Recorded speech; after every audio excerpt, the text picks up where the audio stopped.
Hello and welcome back दोस्तों। PSC with Java की इस सीरीज में आज हम देखने वाले हैं अपनी ऑपरेटर्स के बारे में। ठीक है ना। ऑपरेटर्स की इस सीरीज में हम पढ़ रहे थे अपने सारे पिछले हम ऑपरेटर्स को पढ़ चुके हैं। आज हम देखेंगे यूनरी ऑपरेटर्स हमारे क्या होते हैं। ओके, तो यूनरी ऑपरेटर्स में आइए हम देखते हैं।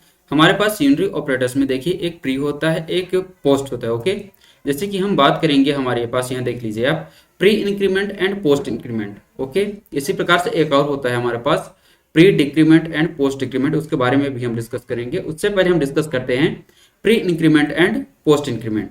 तो देखिए हमारा प्री इंक्रीमेंट क्या होता है, जैसा कि यहाँ पे हम देख पा रहे हैं कि unary operators, unary operator means क्या होता है कि देखिए जिस ऑपरेटर को परफॉर्म करने के लिए, जिस ऑपरेशन को परफॉर्म करने के लिए हमको सिर्फ सिंगल ऑपरेंड्स की रिक्वायरमेंट होती है, सिंगल ऑपरेंड्स। ठीक है, जैसे कि हम क्या कर रहे थे बाइनरी ऑपरेटर्स में, क्या कर रहे थे कि हमारे पास दो ऑपरेंड्स की रिक्वायरमेंट हुआ करती थी। ठीक है ना, हमारे पास first value and second value, उसको हम ऐड करते थे, माइनस करते थे, मल्टीप्लाई डिवीजन, इस प्रकार से परफॉर्म किया करते थे।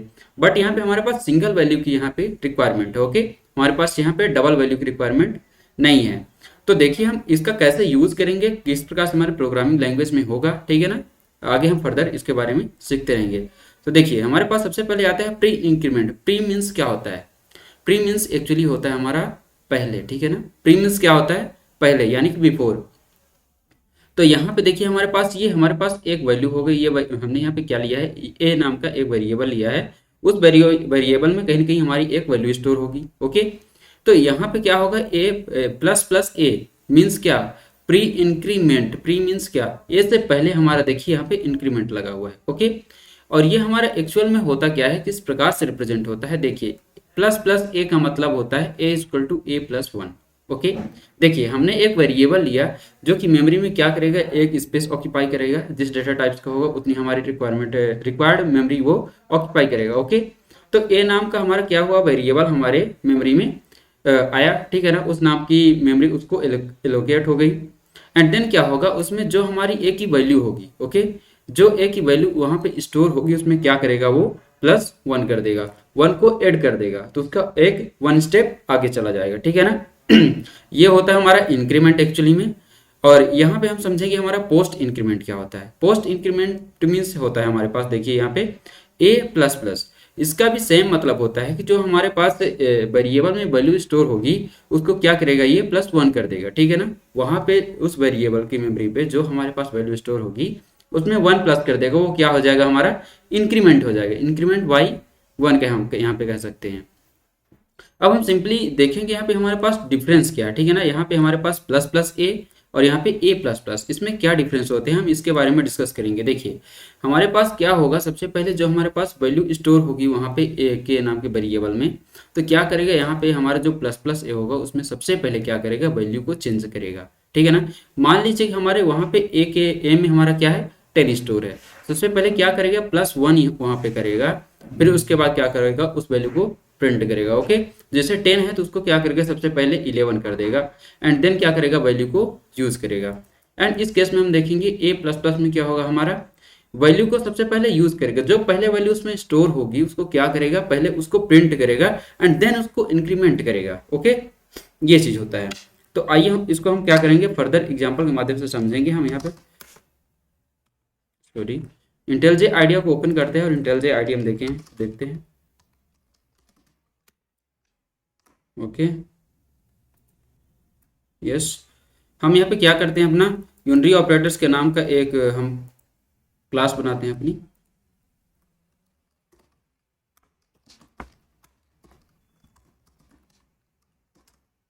Unary operator dot Java. Okay, देखिए हमारी यहाँ पे क्लास तैयार हो गई। हम यहाँ पे क्या करेंगे, मेन मेथड लेंगे। ओके, हमने यहाँ पे मेन मेथड ले लिया। अब हम क्या बता रहे हैं आपको कि हमारा क्या है, प्री इंक्रीमेंट और पोस्ट इंक्रीमेंट क्या होगा, हम उसको डिस्कस कर रहे थे। ओके, तो हम यहाँ पे क्या करते हैं, हम एक वैल्यू ले लेते हैं, int a equal to 10। Okay, मैं ही एग्जाम्पल लेके आपको समझा रहा था। इंट ए इक्वल टू हमने यहाँ पे क्या ले लिया है, 10। तो यहाँ पे क्या हुआ, मेमोरी में जाके ए नाम का हमारा एक स्पेस ऑक्यूपाई हुआ, उसके अंदर क्या हुआ, 10 हमारा स्टोर है। ओके, तो हम क्या करेंगे, यहाँ पे एक और ले लेते हैं, इंट बी इक्वल टू, यहाँ पे क्या हम पोस्ट इंक्रीमेंट, सबसे पहले क्या देखते हैं, पोस्ट इंक्रीमेंट। ओके, तो सॉरी प्री इंक्रीमेंट देख रहे थे, प्री इंक्रीमेंट क्या क्या होगा, प्लस प्लस ए। तो हमारे पास यहाँ पे एक्चुअली करेगा क्या, इसको हम समझेंगे। देखिए ए के अंदर हमारे पास सबसे पहले इनिशियली क्या 10 स्टोर है, ओके, ए के अंदर 10 स्टोर है, एंड देन हम क्या कर रहे हैं, उसका इंक्रीमेंट, ए का इंक्रीमेंट हम बी में स्टोर करा रहे हैं। एक और हम वेरिएबल लिए हैं, यानी कि एक और हमारी मेमोरी ऑक्यूपाई हुई है बी नाम की, 4 बाइट वो भी ऑक्यूपाई करेगा। उसमें क्या करेगा कि सबसे पहले उस वैल्यू को चेंज करेगा। देखिए प्री इंक्रीमेंट का हमने अभी बताया आपको कि प्री इंक्रीमेंट में सबसे पहले वैल्यू चेंज होगी देन यूज होगी, okay.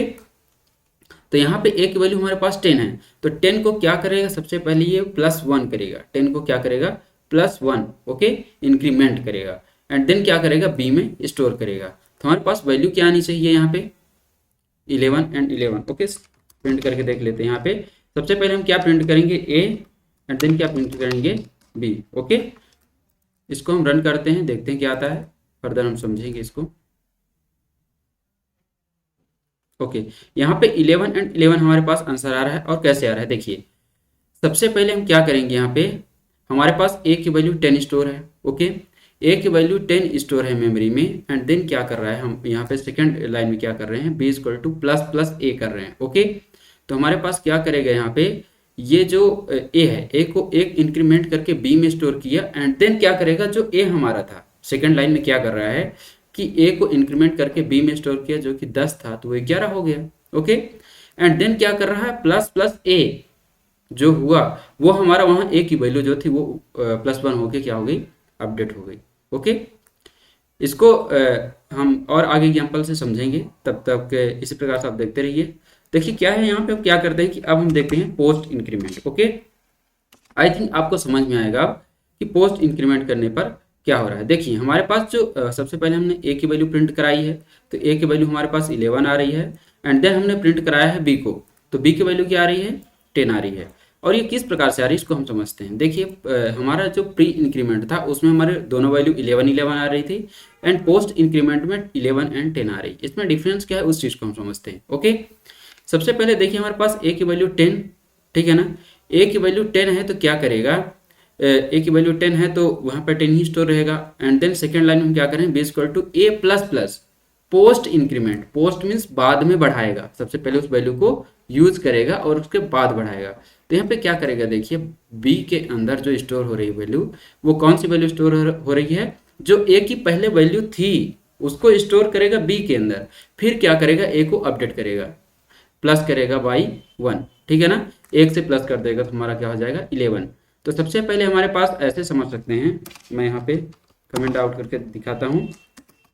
A equal to initially हमारे पास 10 था, ठीक है ना, फिर उसके बाद हमारे पास क्या हुआ, आप देखिए कि बी इक्वल टू भी हमारे पास 10 ही आया, ठीक है ना, बी इक्वल टू भी हमारे पास कितना आया, 10 आया। फिर उसके बाद हमारा सेकंड लाइन में ही आप देख सकते हैं, यहाँ पे सेकंड लाइन में क्या हो रहा है, ए प्लस प्लस, सबसे पहले बी हमारा जो है ए के स्टोर हो गया, बी में ए हमारा स्टोर हो गया जो पुरानी वैल्यू थी, एंड देन उसको ए को क्या कर रहा है, प्लस प्लस कर रहा है, बाद में बढ़ा रहा है। तो क्या हो जाएगा, अब यहाँ पे अगेन यहाँ पे आएगा ए इक्वल टू 11 आ जाएगा, ओके। इस प्रकार से हमारा पोस्ट इंक्रीमेंट काम करता है। और प्री इंक्रीमेंट की क्या कंडीशन थी, देखिए यहाँ पे मैं अगेन प्री इंक्रीमेंट आपको दिखा देता हूँ, ओके, यस प्री इंक्रीमेंट। तो अब देखिए यहाँ पे 11 कैसे वैल्यू आ रही थी, यहाँ पे हम दोबारा उसी तरह समझते हैं। सबसे पहले हमारे पास क्या थी, ए की वैल्यू हमारे पास क्या है, सबसे पहले हमारे पास ए की वैल्यू है 10, ओके। सबसे पहले स्टार्टिंग हमारे पास ए की वैल्यू 10 स्टोर हुई मेमोरी में जाके, एंड देन क्या हुआ, हम सेकंड लाइन में देख सकते हैं प्लस प्लस ए, यानी कि प्री इंक्रीमेंट, पहले वैल्यू को बढ़ाओ एंड देन यूज करो, ठीक है ना। तो पहले वैल्यू को बढ़ाएगा फिर बी में स्टोर करेगा, तो बी इक्वल टू क्या हो जाएगा, 11 हो जाएगा। इतनी बात समझ में आ रही है आपको कि पहले हमारा क्या करेगा, ए को 1 से बढ़ाएगा 11 करेगा, देन बी में स्टोर कर रहा है, तो हमारा यहाँ पे बी की वैल्यू क्या आ जाएगी, 11 आएगी, 11 आ जाएगी, ओके। एंड देन जब बढ़ा रहा है प्लस प्लस ए, तो फिर हमारा बाद जो हमारा यहाँ पे सेकेंड लाइन में आके हमारी ए की वैल्यू क्या हो रही है, 11 हो रही है, ओके। तो हमारा बाद में क्या हो जाएगा, 11 हो जाएगा। इतनी बात समझ में आ रही है। देखिए ये हो गया हमारा post increment and post, sorry pre increment and post increment. अब हम देखेंगे pre decrement and post decrement. देखिए जिस प्रकार से हमारा यहाँ पे प्लस प्लस साइन होता है, उसी प्रकार से हमारा डिक्रीमेंट मीन्स क्या, यहाँ पे हम +1 कर रहे थे, वहाँ पे हमारा -1 होगा। तो हम यहाँ क्या कर रहे हैं, देखिए यदि हम इस प्रकार से माइनस माइनस दिखाएं और इसको मैं डिलीट कर दूँ, तो हमारे पास क्या वैल्यू प्रिंट होती है, देखते हैं, ठीक है ना। देखिए हमारे पास क्या वैल्यू प्रिंट हो रही है, 9। यहाँ पे क्या हो रहा है, डिक्रीमेंट के केस में क्या हो रहा है, डिक्रीमेंट क्या होता है हमारा, जैसे हम +1 कर रहे थे उसी प्रकार से हमारा एक माइनस होगा। ओके, तो यहाँ पे हमारे सबसे पहले इनिशियली वैल्यू 10 ही आ गई 10। ओके, ए की वैल्यू 10 आई एंड देन बी की वैल्यू हम देखेंगे, बी की वैल्यू क्या आ रही है, किस प्रकार से, ठीक है ना। अब बी की वैल्यू देखिए, सबसे पहले क्या करेगा, माइनस माइनस है, सबसे पहले एक घटाएगा। प्री, ये देखिए प्री डिक्रीमेंट है, प्री मीन्स पहले, पहले घटाएगा एंड देन वैल्यू को यूज करेगा। ओके, तो सबसे पहले क्या कर दिया, 10 को 1 माइनस कर दिया, तो यहाँ पे क्या हो गया हमारा, माइनस माइनस ए हमारा क्या हो गया, 9 हो गया, क्योंकि हमारे पास इनिशियली 10 था। ओके, तो ये 9 को हमारा क्या करेगा, बी में स्टोर करेगा। एंड देन हमारा क्या हुआ कि यहाँ पे जैसे ही माइनस माइनस हुआ तो हमारा ए भी अपडेट हो गया, ठीक है ना। जैसे ही यहाँ पे हमारा आया तो हमारा क्या हो गया, ए भी हमारा, ए हमारा अपडेट होके 9 बन गया। ओके फाइन, हमारे पास देखिए जो हमारी ए की वैल्यू है वो तो अपडेट होगी, दोनों के केस में हमारे पास यहाँ पे अपडेट हो रही है, चाहे प्री करें या फिर पोस्ट करें, वो डिक्रीमेंट हो या इंक्रीमेंट, डजंट मैटर। ओके, यहाँ पे हम देखेंगे कि हमारा उस पोस्ट डिक्रीमेंट में क्या हो रहा है, ठीक है ना। देखिए पोस्ट डिक्रीमेंट में हमारा क्या होगा, हम पहले यहीं पे समझ लेते हैं। देखिए हमारी इनिशियली वैल्यू ए की जो हम वैल्यू स्टोर किए हैं वो हमारी 10 ही रहेगी। Okay, and then second line में आप आइए, इस लाइन में आइए, सेकेंड लाइन में, तो हमारा सेकेंड लाइन में क्या हो रहा है, ए माइनस माइनस, ए माइनस माइनस का हमारा क्या रूल बोल रहा था कि सबसे पहले हम ए की वैल्यू को यूज करेंगे, उसके बाद जो इंक्रीमेंट या डिक्रीमेंट होगा उसको हम करेंगे। तो सबसे पहले ए के वैल्यू को यूज करेंगे, यानी कि ए की वैल्यू जो हमारे पास थी उसी को हम क्या करेंगे, बी में स्टोर कर देंगे। तो हमारे पास बी इक्वल टू क्या आ जाएगी, यहाँ पे हम लिखते हैं बी इक्वल टू 9 आ जाएगी, क्योंकि एक माइनस करेगा तो हमारे पास क्या आ जाएगी, 9 आ जाएगी, ठीक है ना। एंड देन क्या करेगा, देखिए पहले हमने वैल्यू को यूज कर लिया, देन क्या किया, ए माइनस माइनस, ए को एक घटा दिया, तो हमारे पास क्या हो जाएगा, एक, यहाँ पे सॉरी मैंने यहाँ गलती कर दी है, सॉरी, देखिए यहाँ पे हमने क्या किया था कि b को value as it is use किया था, ठीक है ना। जो हमारे पास b में a को स्टोर कर रहे थे हम, तो a को एज इट इज यूज कर रहा था, एंड देन उसके बाद क्या किया है, डिक्रीमेंट किया है, तो हमारे पास यहाँ पे 10 ही स्टोर होगा b में, एंड देन क्या करेगा, a में हमारे पास अपडेट करके 9 कर देगा बाद में, ठीक है ना। आशा करता हूं दोस्तों ये चीज़ आपको समझ में आई होगी। यदि आपको कुछ भी डाउट यहाँ पे रह जाता है तो प्लीज़ आप कमेंट बॉक्स में कमेंट कर सकते हैं, मैं वहाँ पे निश्चित रूप से आपको रिप्लाई दूंगा, ठीक है ना। और यदि नहीं समझ में आता तो मैं कहीं ना कहीं बेस्ट वे अपना दूंगा आपको समझाने के लिए, ठीक है ना। तो ठीक है दोस्तों, आज के लिए इतना ही, हम मिलते हैं आपके साथ नेक्स्ट वीडियो में, तब तक हमारे साथ बने रहिए। Till then keep learning and keep growing. धन्यवाद दोस्तों।